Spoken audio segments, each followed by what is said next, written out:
Hey, this is Keith Weinhold from the Get Rich Education Podcast. You are listening to my friend John Larson in the Real Estate Cowboys. Don't quit your daydream.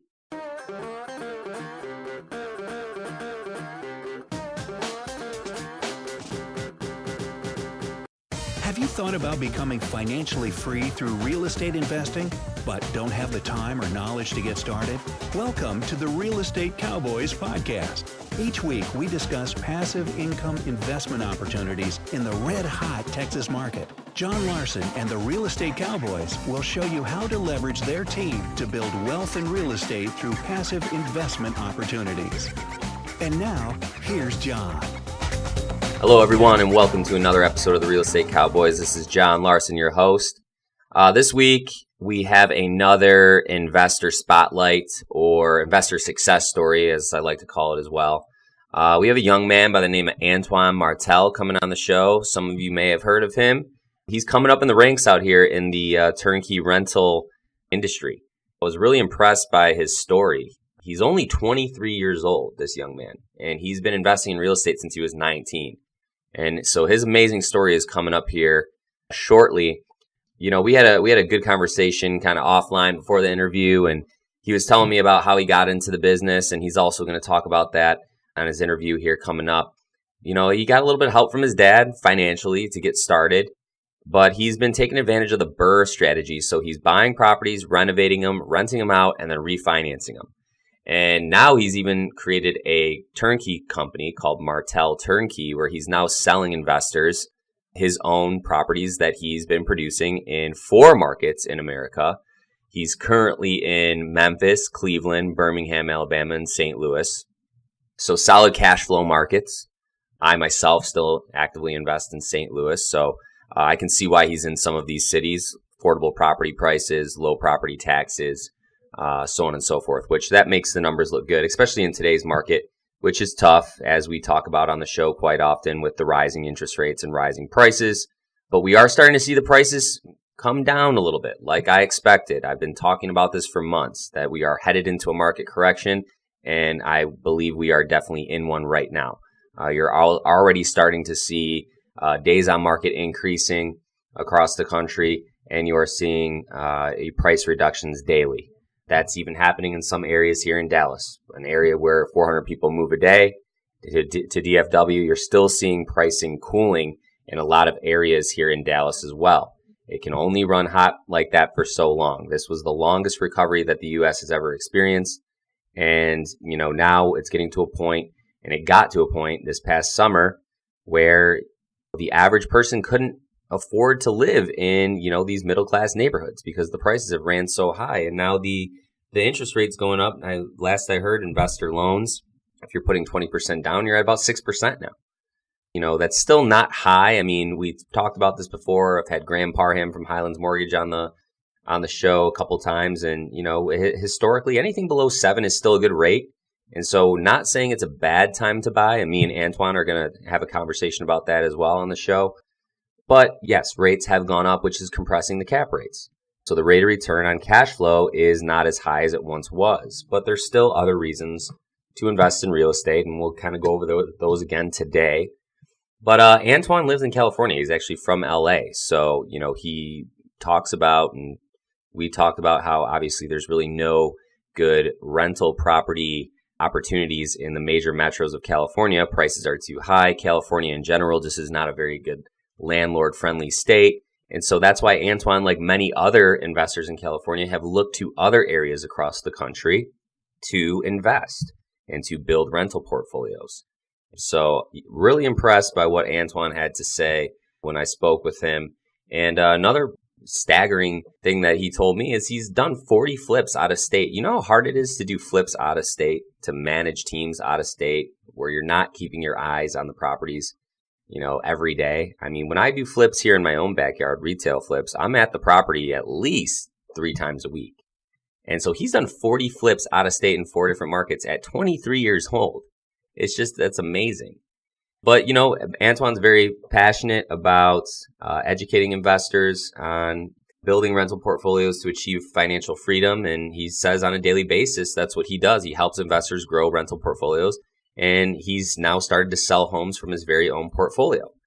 Really impressed with what Antoine had to say. And so after this commercial break, we're going to get into my interview with Antoine, and I think that you'll all really like what he has to say. And like I said, very impressed at such a young age to have been producing rental properties in 4 different U.S. markets from California. So that is pretty impressive. So let's take a quick commercial break. When we come back, I'm going to introduce you to Antoine Martel of Martel Turnkey. Stay tuned.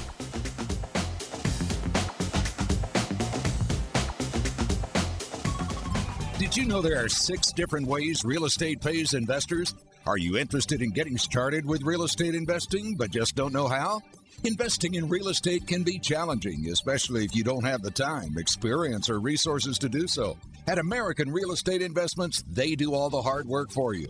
They're a DFW-based company that buys homes in great neighborhoods, professionally renovates them, and places business professional tenants in your property. With their program, you can start earning headache-free passive income and equity growth from appreciating values in the fast-growing DFW market. There is no better place in America to invest in real estate today.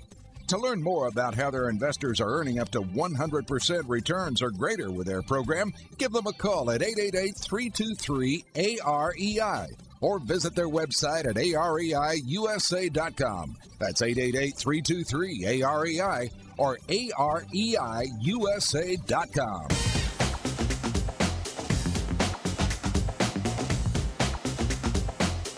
And welcome back from the commercial break. This is your host, John Larson. Welcome to the Real Estate Cowboys. So this week we have another investor spotlight. I have a gentleman by the name of Antoine Martel. He's 23 years old. This guy has done 40 flips in the past year alone. He invests in 4 different markets in the U.S. Really impressed with this guy's story. So let's go ahead and bring him on. Thanks for having me.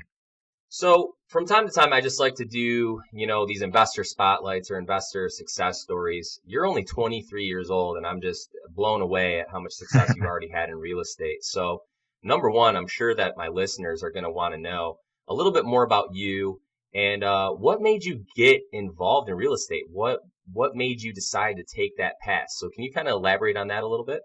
Sure. So 23 years old, I started learning about real estate investing 4 years ago.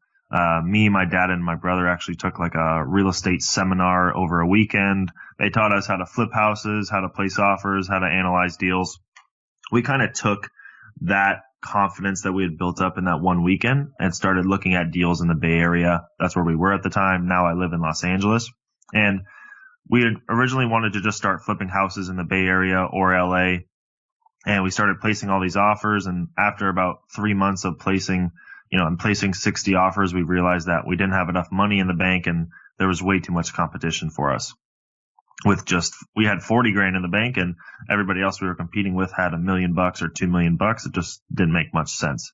So what we started to do was networking with a bunch of people, and we started networking with people in LA and in the Bay Area, and they were telling us that they were investing out of state and doing rental properties, buy and holds, and flips out of state.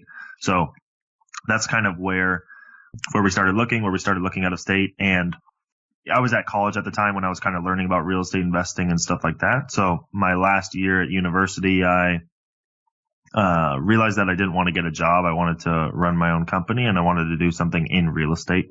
So I kind of dove into this out of state investing thing, and eventually my last semester at university down here in Los Angeles, I bought my first property out of state. I kind of pitched the deal to my dad. My dad funded it.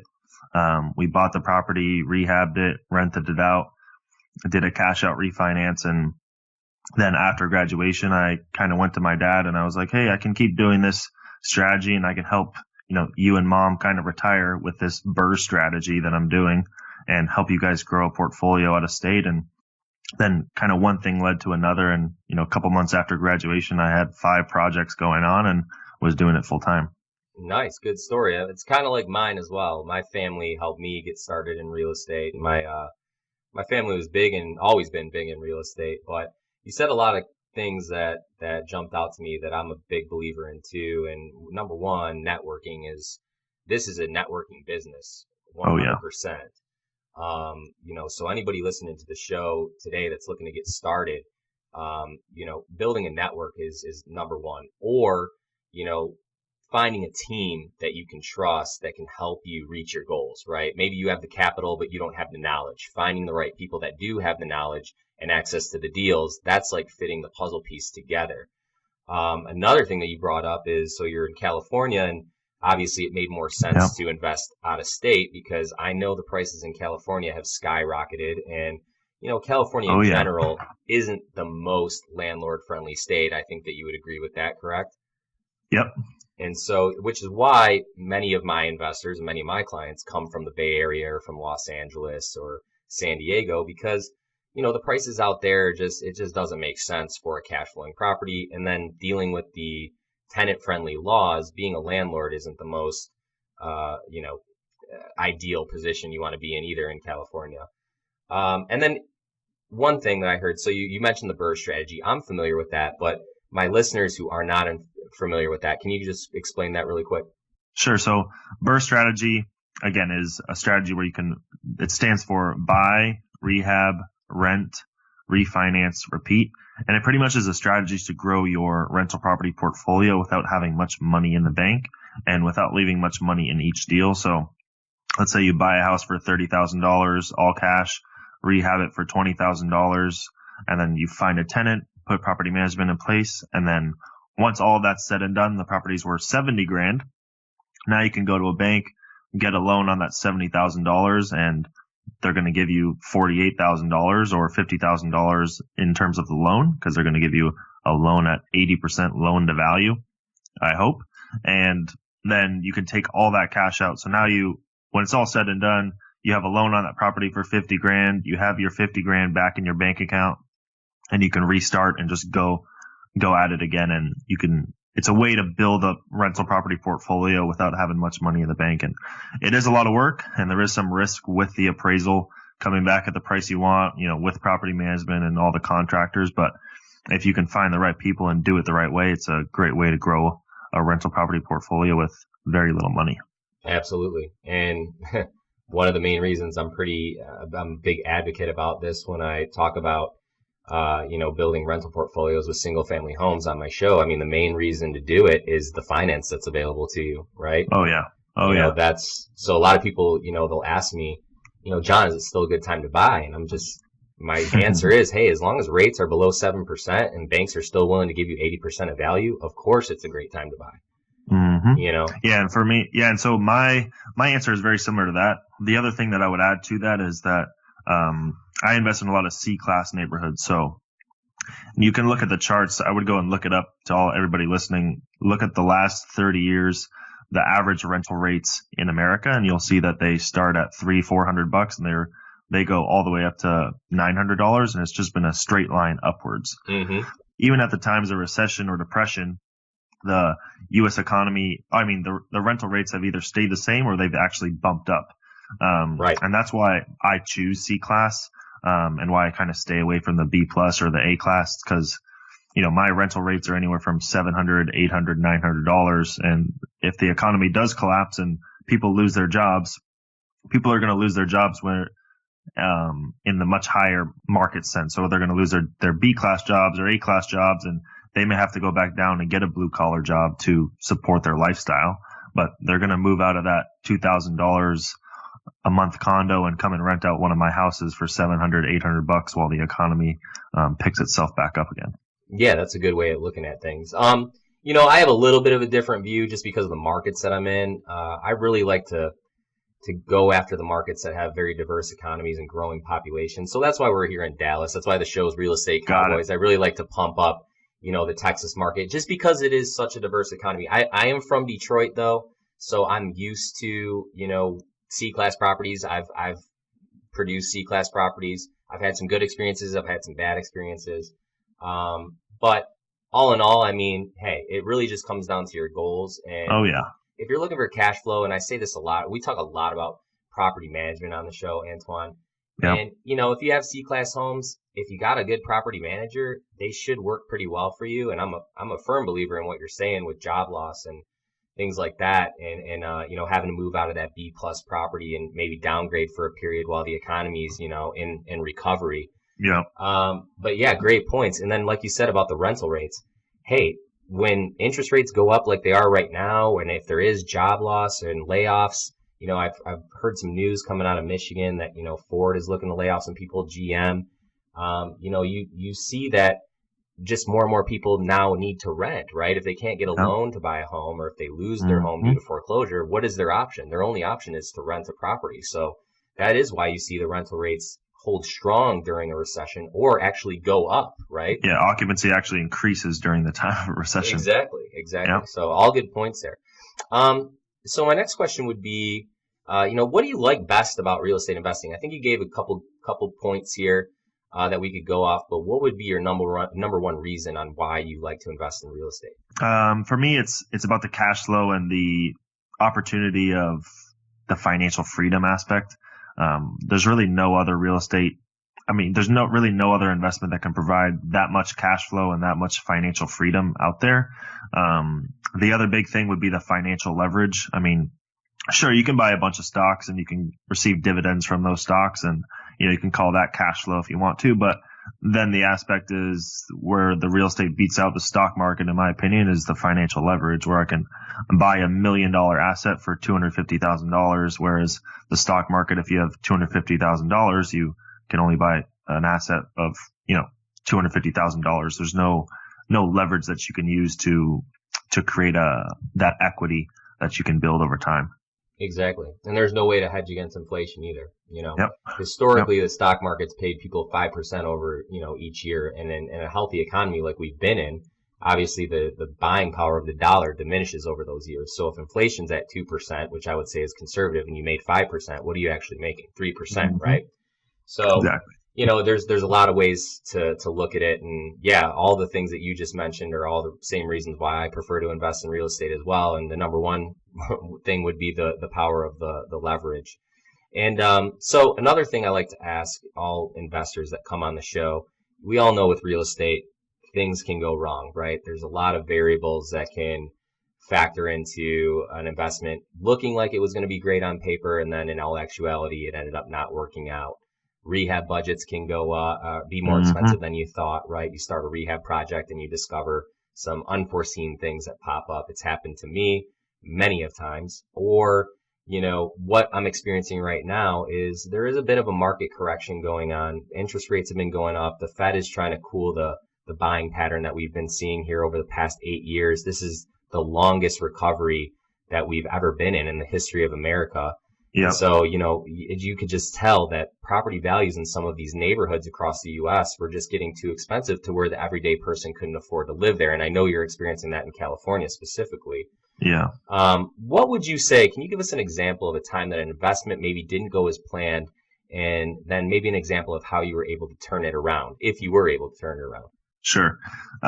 So two things. The biggest thing for me is I'm an out-of-state investor again. So I live in Los Angeles. I invest across all different markets. So the biggest risk for me is my team, because my team is a version of myself on the ground that I put all my trust in, right? So they have to, if I don't have that team on the ground, then I don't have anything. So when I was starting to grow my business, I was, built a team in Memphis, Tennessee, started doing deals there. Then I was like, oh, okay, let me find another market similar to Memphis and I'll do the same thing. And I can do double the amount of deals. I went to Cleveland, Ohio, built a team in Cleveland, Ohio. Everything was going well. I was like, all right, I'm 2 for 2. I can just keep going then and triple my business. And then started researching more markets. I found Akron, Ohio. And, again, I was pretty confident in myself and building a team at that point. And I started calling property management companies, realtors, contractors. In a couple of matter of days, I put a team together. And we started, we placed our first property, put our first property under contract. It was, again, going to be like the BRRRR strategy. So we bought the property, we started rehabbing it. And then that's when the issues came up with that property management company. And this was, again, our first deal with that property management company, with that new contractor. And that was it's a big risk whenever you're testing out a team for the first time. Everybody can say the right answers over the phone or over email. But it's when it comes down to getting the work done. And exactly. To getting the deal done, it's, who can perform the best. So we had a lot of issues come up with property management. They tried to change around the agreement. They started asking for fees to manage the rehab when I told them up front that we wouldn't be paying any fees, or, let's figure this out at the beginning before we get into the project. So then there was overages in the rehab. Like, it was like a $20,000 bid and it was $5,000 in overages. So like 25% in overages, which is ridiculous. And all these things just started coming up with the project, and it eventually just came down to this team doesn't know what they're doing, and or they don't have the bandwidth to actually handle what we need them to do. So that was a very scary project, and that was supposed to be 3 months, and it turned into 6, 7, 8 months. But luckily, I was able to still get the project done. Was able to just rough it out and get it done, and actually sold the property for a profit. Ended up selling it as a turnkey investment, to somebody who wanted to just hold it. Was able to still make money. And that's the beauty with real estate. It's like, even when you get punched in the mouth for being too confident and setting up a team and maybe not asking, doing as much due diligence as you should, you still end up making a profit at the end of the day. It was kind of so we were able to save the deal, make some money, and then I actually just after that I found a different property management company, different contractor to work with, moving forward. Yep, I mean that's pretty much the example you just gave is almost every situation I've ran into that was a negative situation was usually by me putting my faith in the wrong people. The people that said the right stuff face to face or over the phone, but when it came to executing, they failed, right? Yeah. And so, you just get better with time and just with repetition and doing more and more deals and dealing with more and more people. But I will say, if you do find a team that has been honest and good to work with and delivered on what they say, you better hold on to them. Mm-hmm. And you better pay them right too. Right, exactly. And continue to pay them right. And don't cut corners once, because we start with every team doing one deal, and I want one deal to be 100% complete before I do the next thing. Yes. And that's very hard to do, first of all, because I've taught some people how to do what I do, and they're halfway through the first deal and they're looking at deal 3, 4, 5, 6, 7.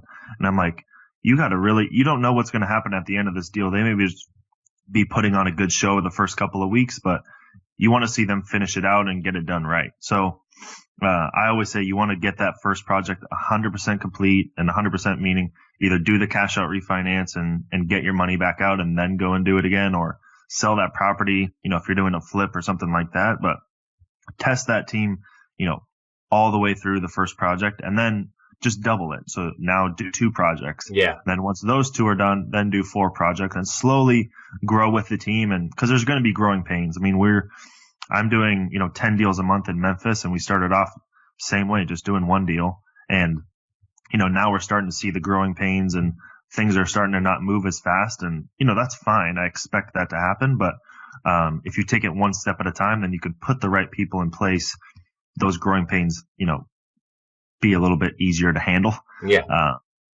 And then also, a lot of people, when they do start doing 10 deals a month or start doing a lot of deals a month with a certain team, they start asking for concessions or start asking to pay people less. And for me, I pay my guys the same amount on a per deal basis, whether we're doing 10 deals or 1 deal a month, and it's the same amount of work for them. Yeah, absolutely. They may be doing, more work for you and spending less time on each project, but still, I mean, you want to keep that team is your gold if you're investing out of state. So you want to pay them right and continue to pay them right, and, not cut corners.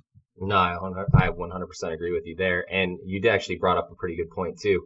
And what I've noticed with the majority of contractors I've worked with, especially on like the fix and flip side, not so much in my rental business, but it seems like, these contractors they do such a great job at the beginning, but when it comes to the end, when you just got to finish, just the little stuff that needs to be tightened up, right? To sell a property retail to an everyday, retail home buyer, right? That wants to see everything completely done and move-in ready. I've just ran into so many situations with contractors where they're so good at the beginning, but then they can't finish the job and they want to move on to the next thing already. And it's like, wait, these things need to be tightened up first before we can move on to the next project. And I think a lot of investors and new investors get caught up in that sometimes. And they're so excited to make money and get these properties flipped, and so they'll let the contractor talk them into starting the next project before the first one's done. That can get you into trouble for sure. Oh yeah. Yeah, because sometimes you've already paid 80% of the funds, and the last 20%, the contractor's like, oh, this is just little stuff. Right. It's just not fun for them to do the little nitty gritty things. They want to do the big stuff and do the demo, do the drywall and all this kind of stuff. But when it comes down to like, hey, this trim needs to be painted down here and this trim needs to be fixed over here. So what I do to help with that too is I have the realtor who's going to list that house go through the property while the contractors are still there in the last couple of days before you do the staging, and have the realtor talk to the contractor and tell them, the little things that need to be done because they're already there. Right. So it's harder to complete a project and then have the contractor come back and pull them from another job. So while the contractor is there, you want to just get everything done with that one shot and try to not pull them back to your job once they've left and once they've received their final payment. Yeah, and that's good advice. I mean, the realtor needs to sell the house, and if you can have the realtor help you hold the contractor accountable, that's a good way to do things. Yep. So you mentioned a few markets that you're operating in. Can you list out all the markets that you're currently investing in right now? Sure. Memphis, Cleveland, Akron, Birmingham, St. Louis. And yeah, I know those are all good cash flow markets, right? Low property tax, still affordable property, even in today's market with the prices, going back to all-time highs. I feel like in a lot of these markets that we're in, especially Michigan, I'm still very familiar with that market, having grown up there. And my parents just bought a new house in Michigan this past summer, and they told me the prices that, they were getting outbid on everything, and the prices that these things were selling for. It's like, wow, this just brought me back to 2006 before the last crash. But, the markets that you just named are definitely those quote unquote cash flow markets where you can get good cash flow opportunities. And I've actually invested in some of those myself, St. Louis being one of them. I still actually actively invest there. Awesome. So yeah, those are good markets. Now next thing I would ask is, I talk to a lot of investors on a daily basis, and, some investors who aren't as sophisticated and, haven't done as many deals, they're looking at the rising interest rates and they're thinking to themselves, oh, geez, did I miss the boat? And now they're seeing some of the prices in some of the markets, not everywhere in America. I think you've identified some good areas where property prices haven't ran too high, but for California, for example, and even Texas, a lot of these middle class areas here in the Dallas market, the prices have ran pretty high over the past 3 to 4 or 5 years. What would you say to investors who are kind of sitting on the sidelines thinking, is this a good time to buy still? What would your advice be? Yeah. My advice always is now is going to be the best time. But especially right now we've only gotten a taste of the interest rates going up. They're going to keep going. They're not going to come back down to what they are right now. So I'm telling everybody to buy as many rental properties as they can and to lock in this rate that we have, which is around 5.5%, 6%, depending on your credit score, and lock in that rate and just lock in that rate for the next 30 years, because I don't think we're going to see this rate for a very long time. Mm-hmm. And the other thing that I would tell investors too is to not worry about the price of the properties as well. A lot of people get hung up that, they think the price of the properties has, been inflated and they want to buy at the bottom of the market. And while they do have a good point, we don't know when the bottom of the market's going to be. And I'd rather have you, buy a rental property now and hold it for 2 years, and then the market crashes and then you can continue to buy more. But I would tell people to not be so hung up on the price, be hung up on the return that you want to make, and make sure that the cash flow of that property is hitting your numbers. I just don't want to see you pass up on good deals now with this really good interest rate that, we're not going to see for a very long time.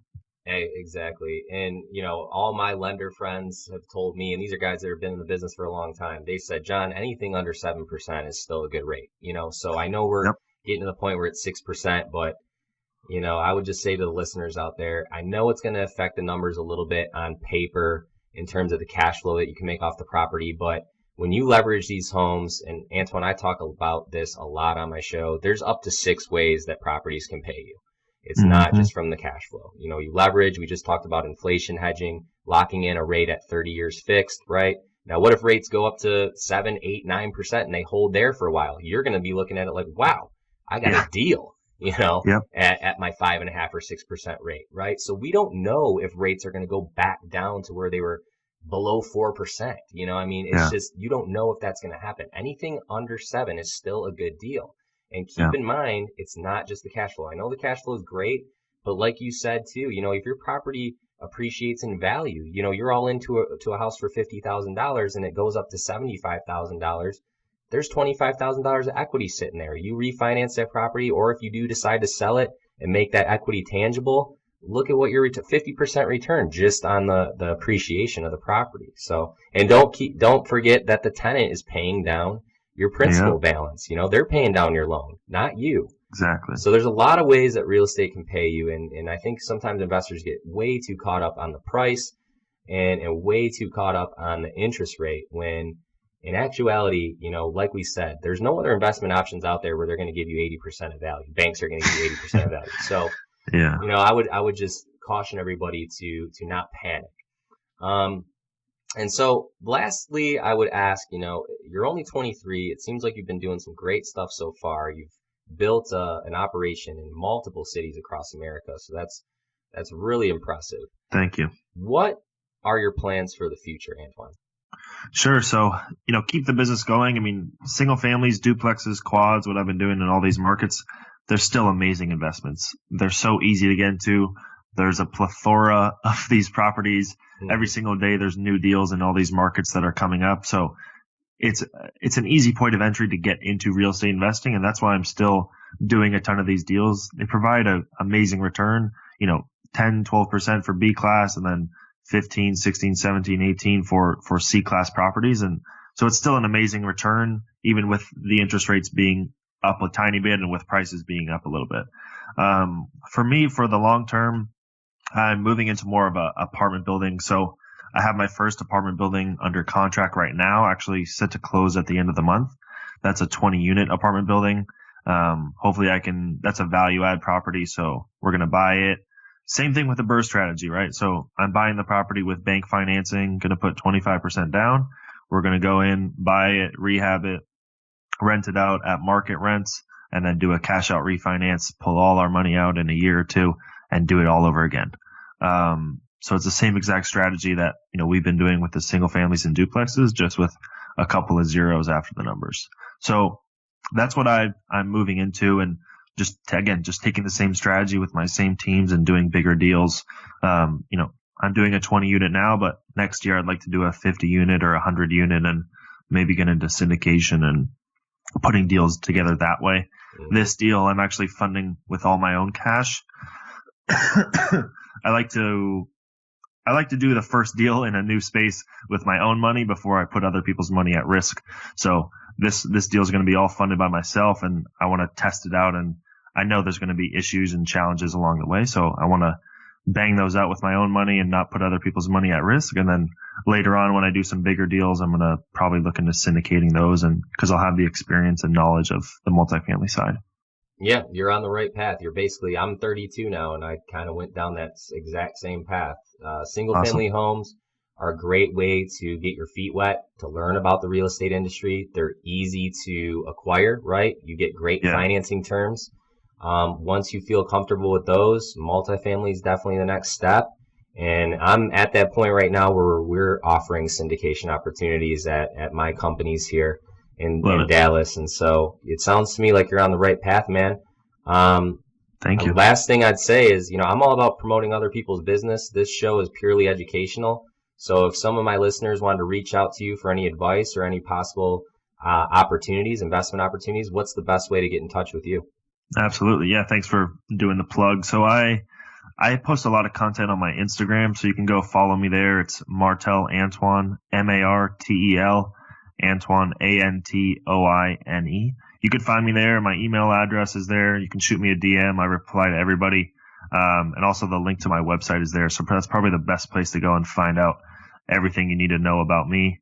I also have a podcast too. It's called A Millennial's Guide to Real Estate Investing. So I focus mostly on out of state and what I'm up to and how I started and all that kind of stuff. So there's some good info for the people who, maybe just out of college or in their first couple of years of their job and want to get into real estate. Right on. And for my older listeners out there, a DM is a direct message through Instagram. Yeah. So no, that's great stuff, Antoine. And yeah, I'm gonna check out your show as well. Awesome. Commends to you, man. Like, it's awesome. You're doing a great job. You're on the right path. Only 23 years old. So this is our investor spotlight here on the Real Estate Cowboys. Antoine, thanks for being on the show. Let's do it again soon. Thanks, John.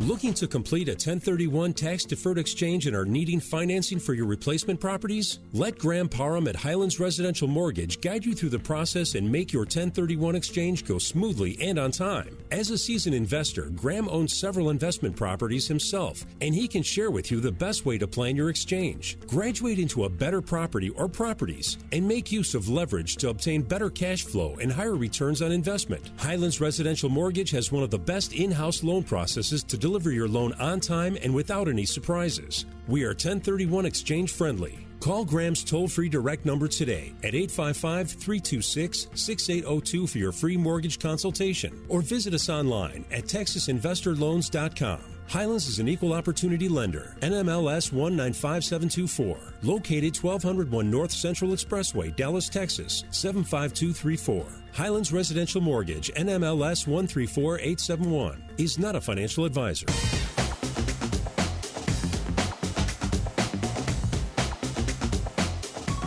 Wow, what a great interview with Antoine. Such an honor to have him on the show. Really, really proud of this young man for, taking the initiative to start building towards financial freedom. And it looks like he's pretty much already got there.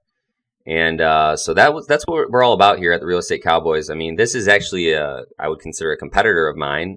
He even invests in one of the same markets that I do, but I'm not worried about that. I like to see other investors, especially at such a young age, building towards financial freedom. That's what this is all about. The show, I know I talk about opportunities on the show, but the show is really supposed to be educational and motivating for investors to also follow the same path that I have and Antoine is taking in using real estate as a tool to build financial freedom for yourself.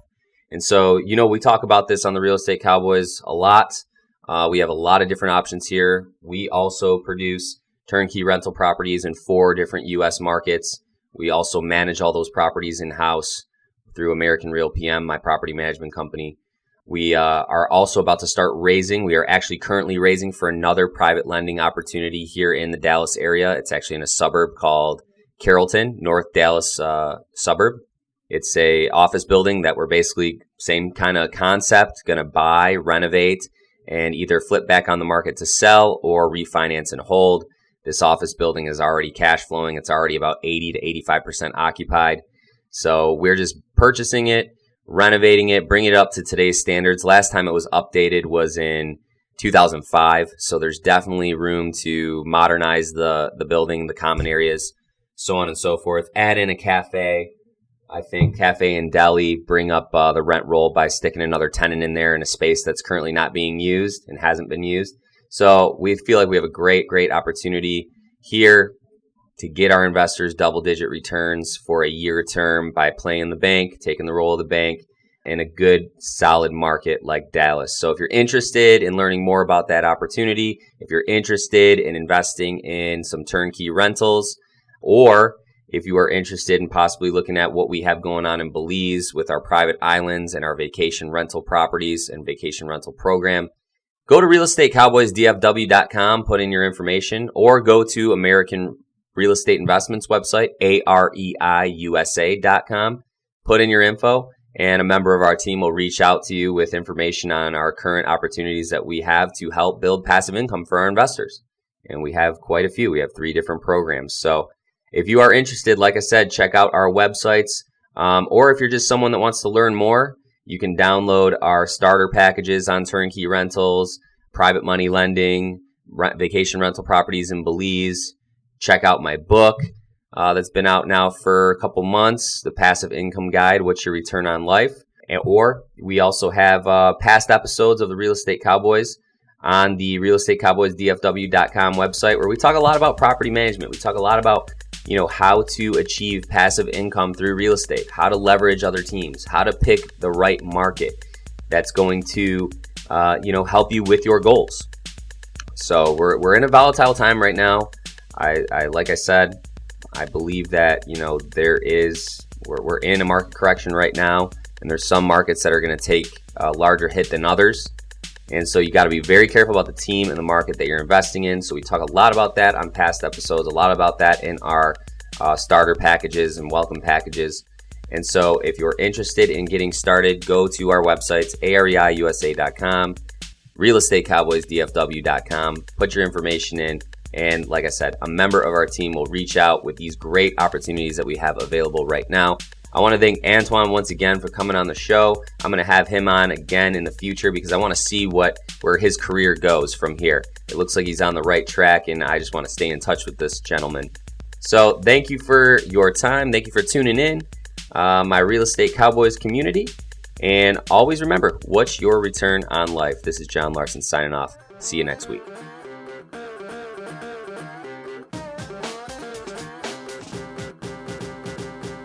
All opinions expressed by the hosts of the show are the opinions of American Real Estate Investments, LLC, and do not reflect the opinions of guests or sponsors. No personal or professional advice heard on this program should be considered an endorsement to follow a real estate financing or investment strategy. Before acting on any information, seek advice from your financial, tax, mortgage, or real estate advisor, as the information is not guaranteed and investment strategies have the potential for profit or loss.